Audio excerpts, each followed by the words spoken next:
শ্রীলঙ্কার বিপক্ষে ২ টেস্টের সিরিজ খেলতে আজ রাতেই ঢাকা ছাড়ছে বাংলাদেশ ক্রিকেট দলের একাংশ। এই সিরিজ দিয়ে শুরু হচ্ছে আইসিসি টেস্ট চ্যাম্পিয়নশিপের চতুর্থ চক্র। গত কিছুদিন ধরে মাঠে ও মাঠের বাইরে টালমাটাল অবস্থা বাংলাদেশ ক্রিকেটের। সংযুক্ত আরব আমিরাত ও পাকিস্তানের কাছে টি-20 সিরিজ পরাজয়ের রেশ না কাটতেই শ্রীলঙ্কায় টেস্ট সিরিজ খেলতে যাচ্ছে নাজমুল হোসেন শান্তরা।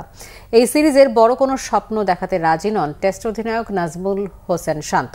স্বীকার করলেন, লাল বলের ক্রিকেটের জন্য প্রস্তুতি যথেষ্ট হয়নি। আইসিসি টেস্ট চ্যাম্পিয়নশিপের ফাইনালে খেলার স্বপ্ন দেখাতে রাজি নন শান্ত। তবে নতুন সার্কেলে থাকতে চান পয়েন্ট টেবিলের 4 থেকে 6-এর মধ্যে। 17 জুন গেলে হবে সিরিজের প্রথম টেস্ট।